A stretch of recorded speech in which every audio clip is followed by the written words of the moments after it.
오늘도 주의 말씀을 사모하여 이곳에 나온 또한 온라인으로 하나님 앞에 예배를 드리는 성도 여러분들 위해 또한 가정 위에 하나님의 은혜가 함께 하시기를 간절히 소망합니다. 오늘 이 시간은 그리스도의 마음으로라는 제목으로 함께 은혜를 나누려고 합니다.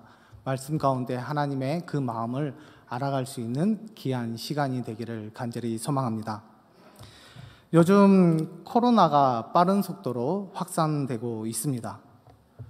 코로나가 확산될 때마다 가장 많이 제재를 받는 곳이 있습니다.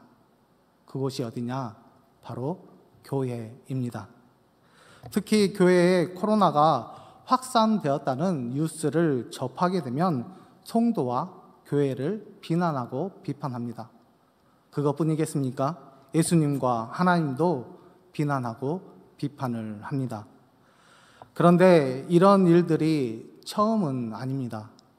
과거에 초대교회에서부터 지금에 이르기까지 기독교를 비판하면서 하나님을 욕하는 경우가 종종 있었습니다.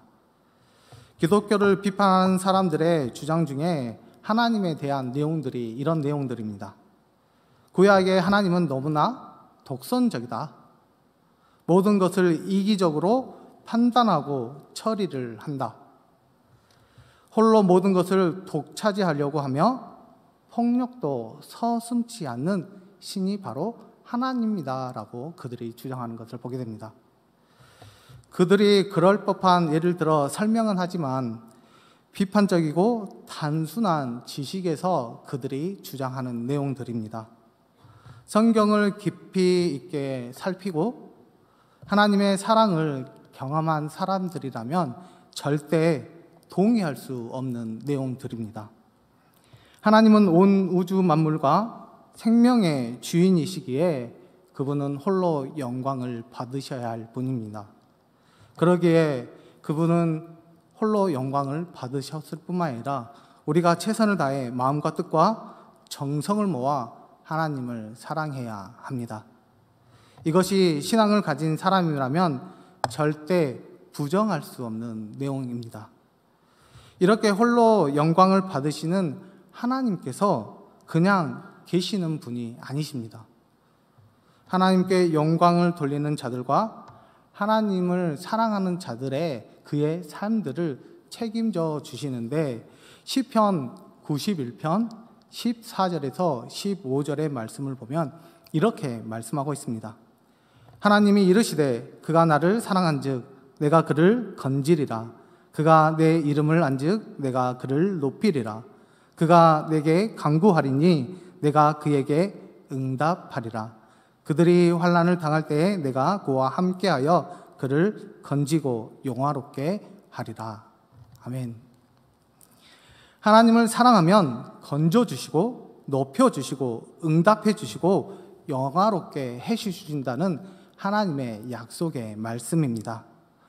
바라옵기는 하나님을 끝까지 사랑하셔서 우리의 인생 가운데 건져주시고 높여주시고 응답해주시는 그 하나님의 은혜를 체험하며 살아갈 수 있는 우리 금옥교회 성도 여러분들이 되기를 간절히 소망합니다.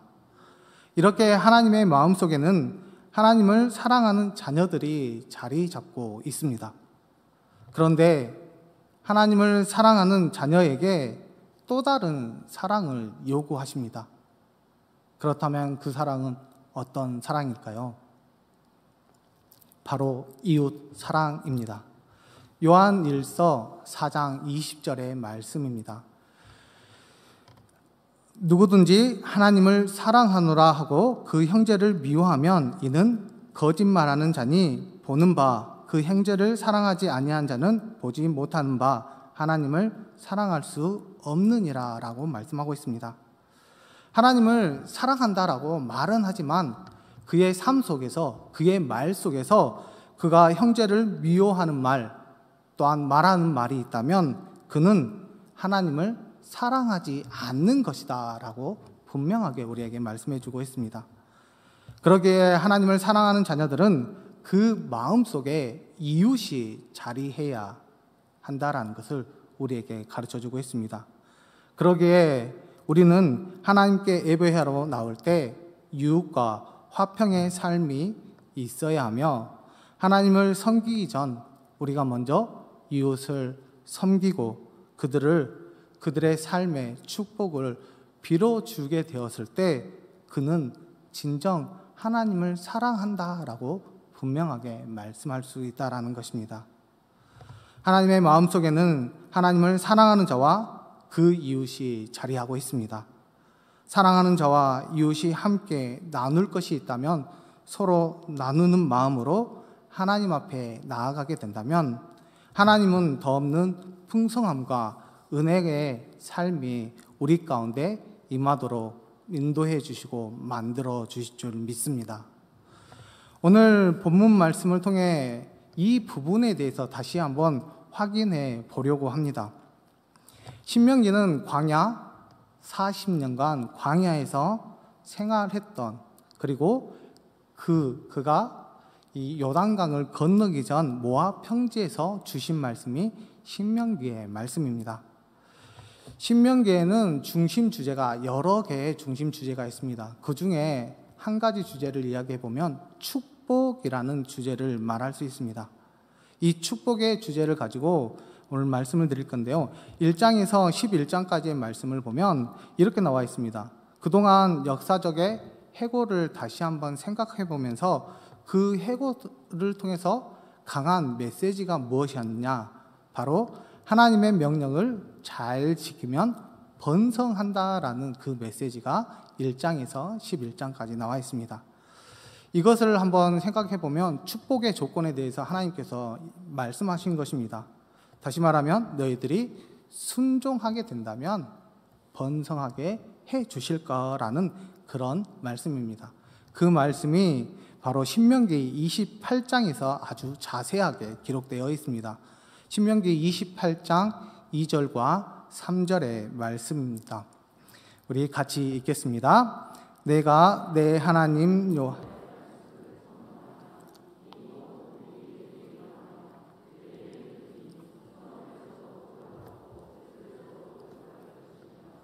아멘. 우리가 순종하기만 하면, 순종하기만 하면 바로 성읍에서도 들에서도 복을 받을 것이다 라고 분명하게 말씀하고 있습니다. 결국 이 말씀이 어떤 말씀이냐, 이스라엘은 과거에 하나님의 인도하심으로 복을 받고 살아왔으며 지금 현재 역시 하나님과 함께 하심으로 복을 받고 살아가고 있다라는 것입니다. 그리고 그들의 미래 역시 하나님이 계획해 놓으신 복을 받을 방법을 알고 살아가고 있다라는 것입니다. 그래서 신명기 33장 29절의 말씀을 보면 이렇게 말씀하고 있습니다. 이스라엘이여 너는 행복한 사람이로다. 이것은 우리 신앙인들에게도 마찬가지입니다. 오늘까지 하나님의 은혜로 살아왔다고 인정하십니까? 에벤에셀의 하나님의 은혜입니다. 지금도 하나님의 은혜로 살아가고 있다고 고백하십니까? 임마누엘의 하나님의 은혜입니다. 앞으로도 하나님의 은혜로 살 것을 믿으십니까? 요와 이레의 하나님의 은혜입니다. 지금의 고백과 믿음을 뜨겁게 간직하셔서 행복한 신앙인들로 살아갈 수 있는 우리 금옥교회 성도 여러분들이 되기를 간절히 소망합니다. 또한 신명기 12장에서 26장까지의 말씀은 신명기 법전이라고 이야기를 합니다. 이 신명기 법전의 주된 내용이 뭐냐면 복받은 그 인생들이 어떤 것을 관심을 가지고 어떻게 노력하는 삶을 살면서 하나님 앞에 나아갈 것인가에 대한 말씀이 이 말씀입니다. 특히 오늘 본문의 말씀은 인간관계에 대한 교훈의 말씀입니다. 우리 말씀이 길지만 4절에서 6절의 말씀을 우리 다시 한번 같이 읽겠습니다. 내가 만일 내 하나님 여호와의 말씀을 듣고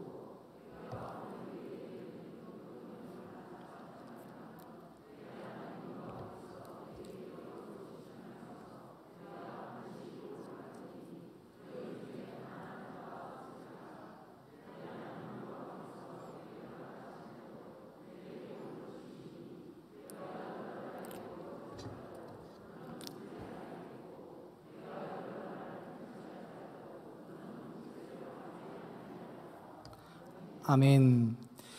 우리를 향하신 하나님의 생각이 여기에 분명하게 담겨져 있습니다. 그렇다면 하나님의 생각은 어떤 생각이냐? 선택받은 백성들이 순종하기를 원하십니다. 순종해서 모든 복을 받고 살기를 바라십니다. 가난한 사람이 없기를 소망하십니다. 꾸어주는 인생, 통치하는 인생이 되기를 명령하고 계십니다. 하나님의 생각은 바로 이런 것입니다. 주의 백성들이 순종하여서 복을 받고 살기를 원하시며 풍성한 하나님의 은혜를 통해 행복한 인생, 즐거운 인생이 되기를 늘 생각하시고 우리를 바라보시고 계신다라는 것입니다. 바라옵기는 하나님의 생각이 우리의 순종을 통해 우리의 삶 가운데 나타날 수 있는 우리 금옥교회 성도 여러분들이 되기를 간절히 소망합니다. 또한 복받은 인생들에게 요구하시는 귀한 말씀이 있습니다. 7절과 8절의 말씀인데요. 우리 같이 읽겠습니다.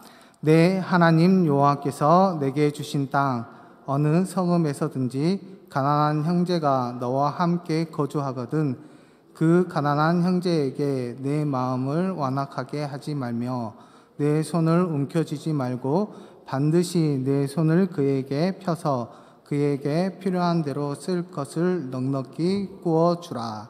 아멘. 이 말씀은 바로 주변의 어려운 이웃들에게 관심을 가져라는 그런 말씀입니다. 손을 펴서 그 필요한 것을 채워주라라고 분명하게 우리에게 명령하고 계십니다. 그래서 7절의 말씀을 보면 내 마음을 완악하게 하지 말라. 9절에서도 마음에 악한 생각을 품지 말라라고 분명하게 말씀하고 있습니다. 이 말씀의 의미는 과연 무엇이겠습니까? 받은 복에 취해서 자기만 생각하는 이기적인 마음을 품지 말라라는 것입니다. 받은 복을 주지 않기 위해서 나쁜 생각을 갖지 말라라는 분명한 하나님의 메시지가 여기에 담겨져 있습니다. 결국 우리에게 말씀한 것이 있습니다. 8절에 넉넉히, 반드시 넉넉히 구워주라라고 말씀하고 있으며 10절을 보면 반드시 그에게 줄 것이요라고 말씀하고 있습니다. 여기에서 강조하는 것이 있습니다. 그 단어는 반드시라는 단어입니다. 선택이 아니라 필수라는 것입니다. 무조건 그렇게 해야만 한다라고 분명하게 우리에게 말씀하고 있습니다. 그래서 8절의 말씀 보면 내 손을 그에게 펴서, 그리고 11절에도 내 손을 펼지어다라고 말씀하고 있습니다. 받았으면 움켜쥐지 말라라고 말하는 것입니다. 받았으면 꼭 베풀어야 한다라고 우리에게 말씀하고 있습니다. 이 땅에 인간의 몸을 입고 오신 예수님을 생각하면서 우리가 대림절 기간을 보내고 있습니다.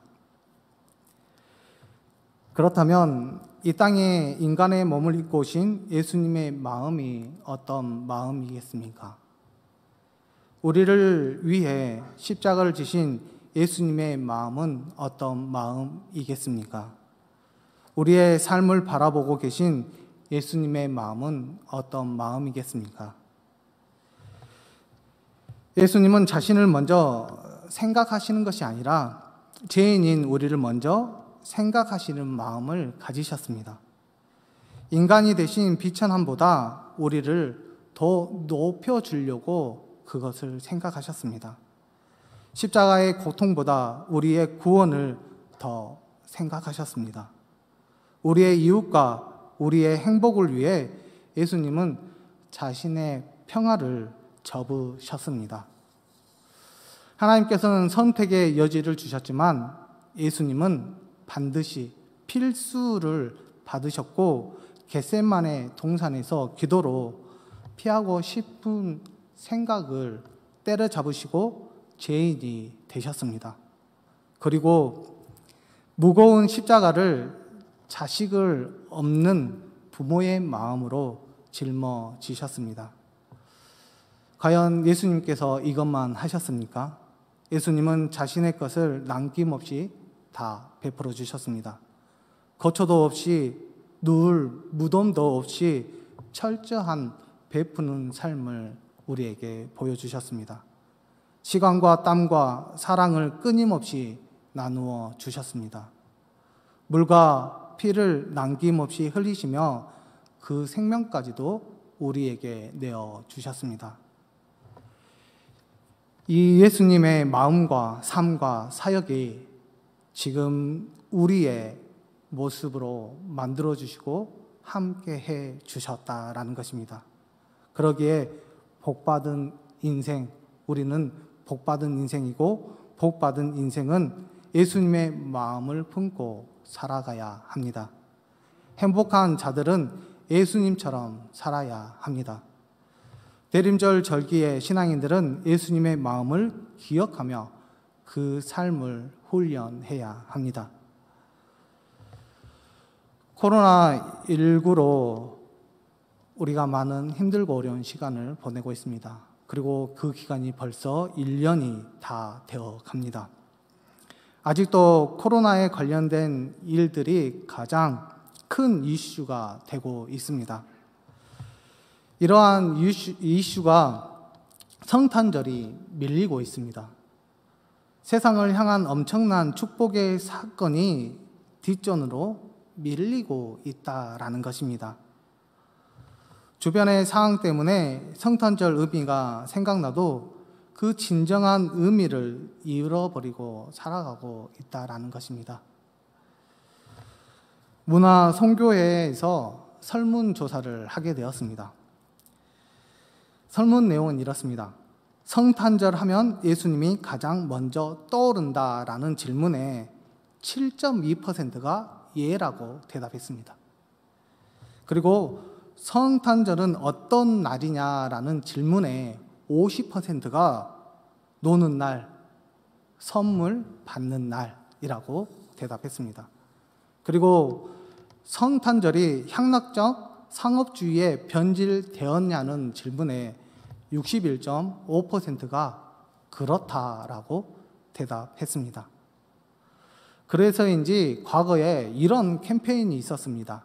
잃어버린 성탄절을 찾아서라는 캠페인이 있었습니다.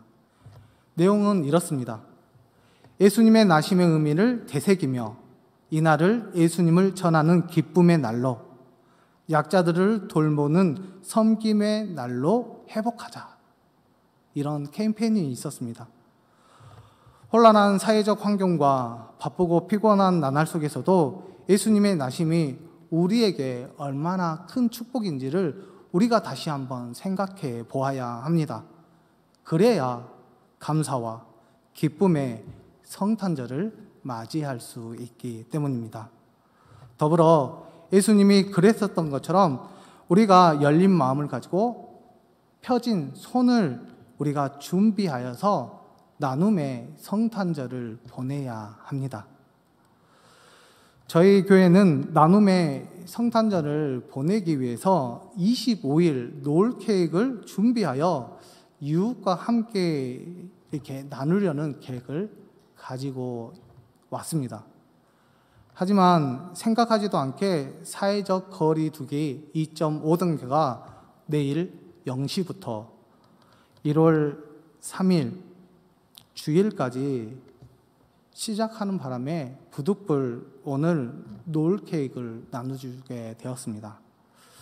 우리가 노을 케이크, 이것은 작은 것이지만 우리가 이웃과 함께 나눔의 성탄절을 맞이할 수 있도록 우리가 섬길 수 있는 우리 금옥교회 성도 여러분들이 되기를 간절히 소망합니다. 또한 우리가 이웃을 위해 나눠줄 것이 있다면 예수님께서도 우리에게 본을 보여주셨습니다. 자신의 것 다 내어주심으로 결국은 우리가 원하고 바라는 영원한 하나님의 나라, 그곳에 갈 수 있도록 하나님께서 인도해 주신 것 같이 우리 또한 나눠줄 것이 있다면 그들에게 나눠줄 수 있는 믿음의 자녀들이 되기를 간절히 소망합니다. 그것이 사랑이 됐든 믿음이 됐든 헌신이 됐든 봉사가 되었든 우리가 섬길 수 있고 또한 시간과 그런 여건이 된다면 그것을 나눠줌으로 하나님께는 기쁨이요 우리에게는 풍요로운 삶으로 하나님께서 인도해 주시고 만들어 주실 줄 믿습니다. 이것은 예수님의 마음을 잊지 않으려는 우리의 작은 몸부림이어야 합니다. 귀한 성탄의 절기에 그리스도의 마음으로, 그리스도의 손으로 유유되게 다가가셔서 작은 예수들로 수고하셔서 하나님께 기쁨을 드리고 우리의 삶은 은혜가 넘치는 우리 금옥교회 성도 여러분들이 되기를 간절히 소망합니다.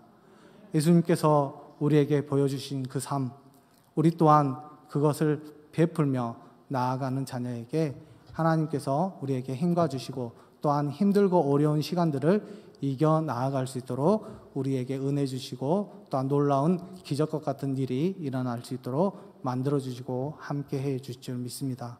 우리가 끝까지 하나님을 의지하며 하나님의 사랑을 힘입어 이웃과 함께 또한 그들에게 나눠줄 것이 있다면 나눠주고 또한 섬길 수 있는 우리 금옥교회 성도 여러분들 되기를 간절히 소망합니다.